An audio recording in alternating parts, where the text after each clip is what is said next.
Today we're going to be putting together the RitFit M1 power cage with the cable crossover setup. And I'll be walking you through the installation. We'll be stopping at all of the sticking points that I find in the instructions as I install this. Step number one is to not only get your boxes laid out, but also here's the area we're going to be putting the cage together. Make sure that you've got a nice clean area to put it together. Make sure you vacuumed and cleaned underneath first, because you're not going to be able to move the thing once you're done. And you're going to want to leave yourself some space to move around the machine as you assemble it. So let's get going.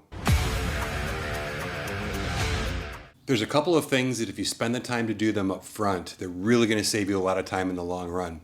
When you open these boxes up, what you're going to see is that everything is just kind of packed in here real tightly. There's not a lot of styrofoam in there. There's not a lot of organization, and you're going to be tempted to just take the manual out and start assembling. What you really want to do is you're going to want to unpack every box that you have and lay everything out so that you can find it like you see behind me. What that's going to do is two things. Number one is the first step that you're going to want to do is you're going to want to go through all the parts that you got, make sure you're not missing anything. If you're missing anything, give RitFit a call or an email. They're really good about customer service and sending you a replacement part if you are missing something. But the last thing you want to do is get halfway through the installation and realize that you're missing a part that you need to complete it. The second reason that you're going to want to do that is you're going to have trouble digging through these boxes to find what you need, and you're going to spend more time digging through these boxes than you are unpacking them and just laying everything out. I put together a lot of these. This is what I do for a living, and trust me, every time I try and go faster and hurry up and don't do this step, it ends up taking me much longer in the long run. The next thing you're going to want to do up front is get your tools together. You're going to want a pair of work gloves. I've already used these a bunch unpacking everything. You're going to want to protect your hands.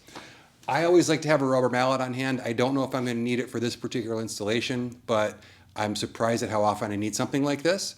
And then while you are going to get the tools that you need to install, and by the way, thank you RitFit for not making any of the little Allen wrenches necessary. This is all going to be either crescent wrenches or sockets, which is what I'm going to recommend. Get yourself a couple of crescent wrenches, because the longer handles on a crescent wrench are going to be much easier to use than the little tiny wrenches that come with.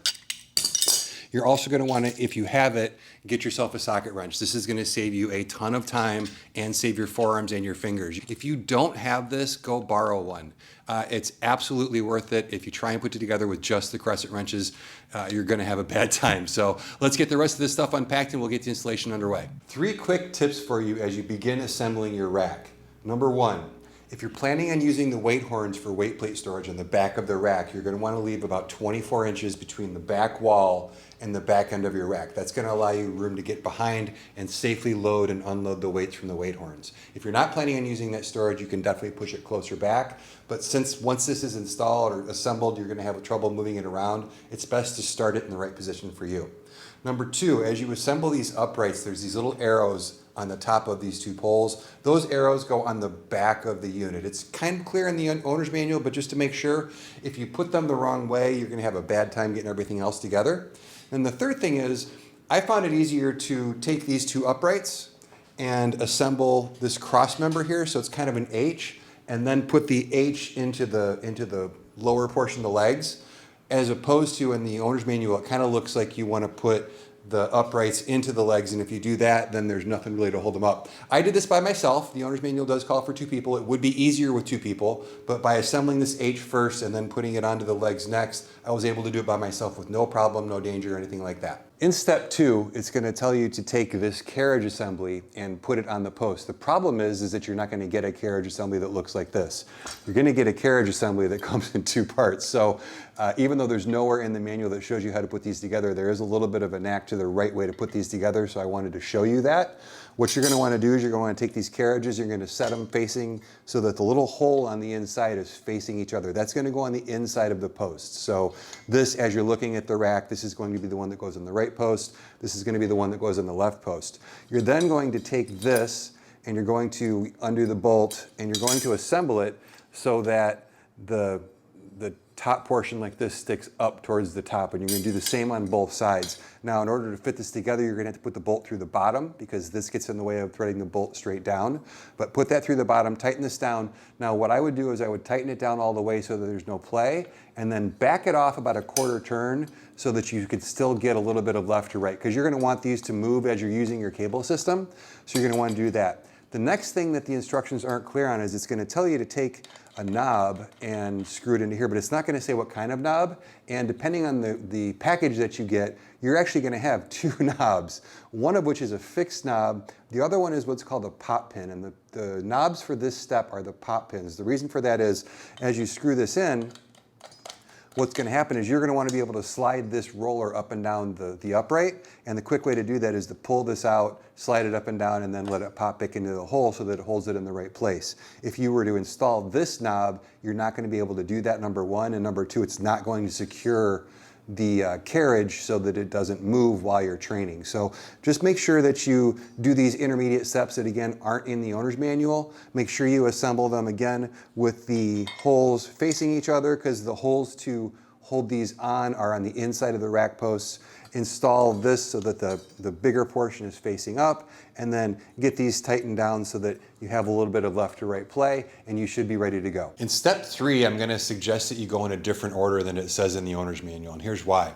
In step 3, it tells you to take these poles and install them in the little bases in the bottom and then put the carriage down over the top, but there's nothing to secure them in place. So they're kind of unstable and they wiggle around, and actually they can fall over kind of easily if you bump into them or something. And it's not until step 5 that they get secured up here. So what I'm going to suggest is one side at a time. If you notice, I've got this side done and I haven't done this other side yet, is go ahead and install the poles as described in step 3. Take this top portion and install it as described in step 4 with these two bolts up here. And then also in step 5, it shows how to secure these poles in place. And this gives me a nice, stable, secure thing to work from. I'm not worried about anything falling over. If you do it in the order that is described in the manual, you're gonna have these poles kind of flopping around on both sides, and then one side's gonna fall over while you're trying to put the top on the other side. If you've got two people to hold everything in place, it's a little bit easier, but I figured why not just do one side at once, get these things secured, and then do the other side, and then you don't have to worry about it. I put together quite a few racks with cable systems in them, and usually that's the biggest pain of the installation. RitFit actually makes this one pretty simple, but there's a couple of things that will help it make it easier, and then I'm going to walk you through where to run the cable, just in case the picture, because the picture in the owner's manual doesn't actually show it running through the rollers, it just shows the path outside of the rollers, so it might be confusing. 2 tips for you to start off with. Number 1, separate your 2 cables. Get them loose on the ground, make sure there's no twists or turns or loops or anything like that. As you're pulling this through the rollers, you don't want it to bind up anywhere. It's not that big of a deal, but if you loosen it up at first, it's kind of like if you've ever had a corded telephone, you just want it loose and not all tangled up. The second thing you want is you want easily accessible the hardware. There's a nut, 4 washers, and a bolt that's going to attach this in, but let's get this run through and I'll show you exactly how it runs. You're going to start with the eyelet end of the cable. You're going to run it straight in through the 2 rollers in the front. And then as you roll these through, just make sure that the cable is seated in the channel. If not, it's always easy to go back in and put it in the channel. It's going to go up over the top roller, then it's going to go back to the first back roller. You're going to feed it down through the upper upright, through this big hole. It's going to come down through here, and you're going to loop it down and around the carriage at the bottom. It's pretty easy to fit it through here, so you'll just scoot it through. All right, you're going to go back up to the top. Just stick it all the way back up so it comes out the top there, and you're going to run it across the 2 back rollers, which is going to scoot it outside the rack, and then down to the bottom. And you can see here in the front what I meant by them getting a little bit tangled up. There we go. So you don't want that in there. All right, now we're going to come down to the bottom, loop it through the bottom one in the back, across the floor to the front roller, and then straight back up. Now the ball on the end is going to keep it from flipping through, which is good. There's a series of holes on the back here. Whenever you set up your cable systems, I always like to just put it in the bottom hole first. And the reason for that is as you use your cable system, especially for the first couple of months, this cable is going to stretch out and break in, and it's going to develop some slack to it. So you're going to want these extra holes to be able to move this little end up to tighten up that slack.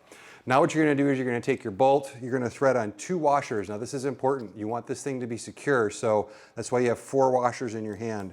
You're going to put 2 washers on the bolt, you're going to run it through the eye of the cable, you're going to run it through that first hole, you're going to put the other 2 washers on the back, and then you're going to secure the nut tightly, and you should be ready to go, but make sure you used 4 total washers on this step, and that's it. Your cable system's installed. One last little piece of information that's actually missing from the owner's manual. When you're done putting everything together, you're going to find yourself with a stack of these rings.